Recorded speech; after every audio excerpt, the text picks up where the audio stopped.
em algum momento no passado. Minha visão é de que realmente, na época do dilúvio, houve uma ampla modificação e um aumento no índice de decomposição radiométrica. A radioatividade não pode, então, ser utilizada para estabelecimento da idade até depois do final da modificação do índice de decomposição. Qualquer esforço para utilizar a radioatividade para o estabelecimento da idade anterior a essa época certamente nos levará a um resultado errôneo. Outras evidências relativas à mudança no índice de decomposição e a respeito da pouca idade da Terra advêm de meus estudos sobre o núcleo de granitos de um sítio de escavação profunda no Novo México. Na década de 70, o Departamento de Energia perfurou uma profundidade de 4.600 metros com a finalidade de saber se poderia extrair energia do calor existente nas profundezas da Terra. Eu retirei amostras de profundidades de 1.040 metros até os 4.600 metros. A finalidade era de extrair pequenos microscópicos zircônios, um mineral dos granitos que possui urânio. O resultado de tais investigações acerca dos zircônios foram publicados na Geophysical Research Letters em 1982. Os meios círculos laranja aqui representam os pequenos zircônios nos granitos em diferentes profundidades. O primeiro, a 1.040 metros, a uma temperatura de 105 graus centígrados, descendo até uma profundidade de 4.663 metros, a uma temperatura de 313 graus centígrados, 3 vezes o ponto de ebulição da água. Agora vamos assumir que tais zircônios estivessem preenchidos com hélio num determinado tempo. Os pontos acima dos zircônios representam a velocidade com que os zircônios perdem o hélio, nas diferentes profundidades. Obviamente, o mais aquecido com a maior profundidade irá perder o hélio com mais velocidade do que o mais alto a 1.140 metros. Após um período de tempo, esperaríamos que, de fato, o zircônio mais próximo da superfície, a 1.140 metros, ainda possuísse o maior volume de hélio em si. O outro, que se encontrava na maior profundidade, com a temperatura mais alta, teria agora a menor quantidade de hélio, bem pequena.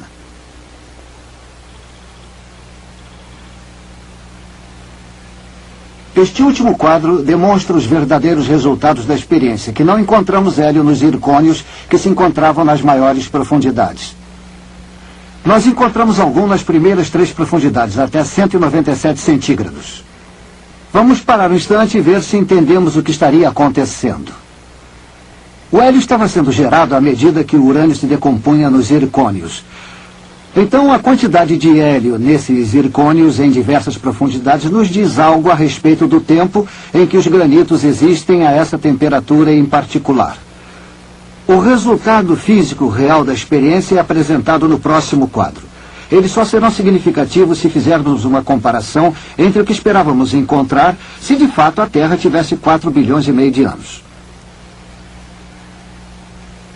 Pelo que vimos anteriormente, a quantidade esperada de hélio se a Terra tivesse 4 bilhões e meio de anos seria somente uma quantidade pequena. O que temos aqui é uma estimativa, uma aproximação. Há tantas variáveis relacionadas a algo que supostamente tenha uma idade tão antiga que não podemos ser muito precisos. Nós, no entanto, sabemos que deveria haver uma pequena quantidade, porque o hélio, um elemento que se decompõe do urânio, escapa com muita velocidade à medida que a temperatura aumenta. Porém, o que realmente encontramos nas experiências foi hélio nos zircônios, diminuindo, porém ainda presente a uma temperatura de 197 graus centígrados. A forma com que as evidências científicas nos levaram ao desmoronamento das eras geológicas evolutivas. Existe uma tabela de tempo de criação de uma Terra jovem. As idades radiométricas dos granitos se estendendo de 80 milhões até 4 bilhões de anos. Não é válida. Esses granitos, de Yosemite até as pedras base do Grand Canyon, até o Japão, até a Índia, aos granitos da Europa, Rússia e Canadá, são todos produtos de uma criação simultânea. Nós não provamos que a Terra tenha 6.000 anos de idade. Porém, encontramos evidências que são consistentes com uma idade de 6.000 anos para a Terra. E demonstramos que uma idade de vários bilhões de anos para a Terra seria cientificamente incorreta.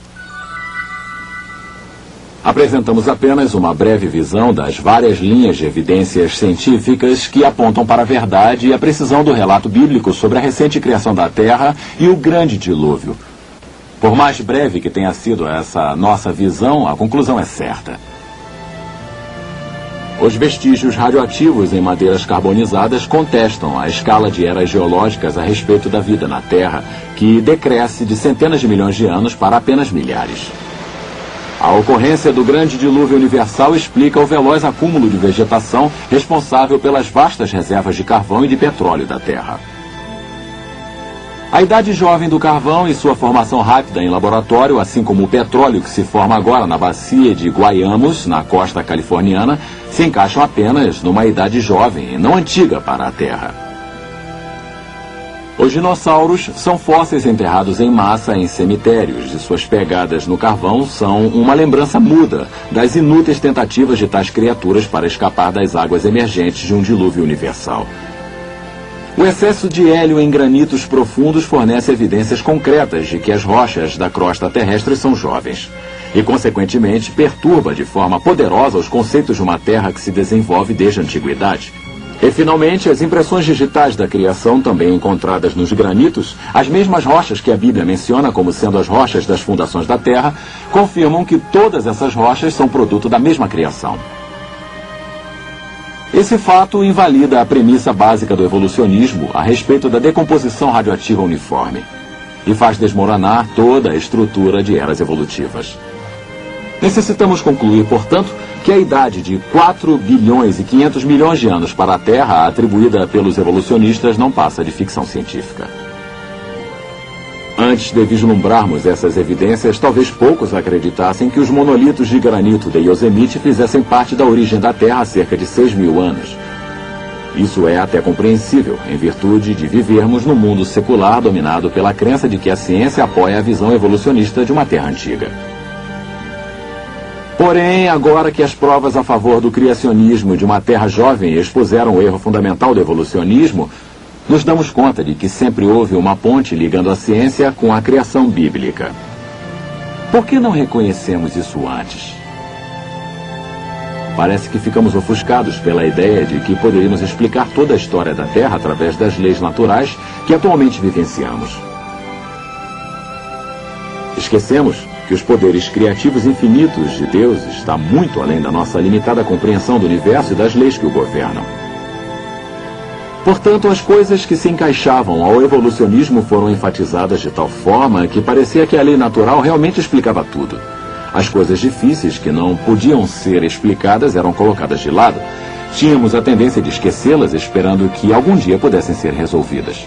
O que deixamos de admitir para nós mesmos é que muitas dessas coisas difíceis eram, na verdade, impossíveis de serem explicadas dentro do arcabouço da evolução. E que, na verdade, eram evidências, quer para a criação ou para um dilúvio universal. As evidências apresentadas nos dão motivos para repensar nossas crenças em origens baseadas em dados científicos válidos.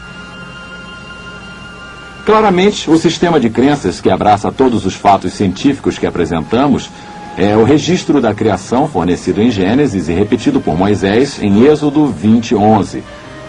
Porque em 6 dias fez o Senhor os céus e a terra, o mar e tudo o que neles há. E ao 7º dia descansou. Assista também o vídeo As Impressões Digitais da Criação, onde são apresentadas provas científicas de que a Terra foi criada em um curto período de tempo, refutando a teoria de que a Terra tenha sido formada ao longo de bilhões de anos, através de eras evolutivas.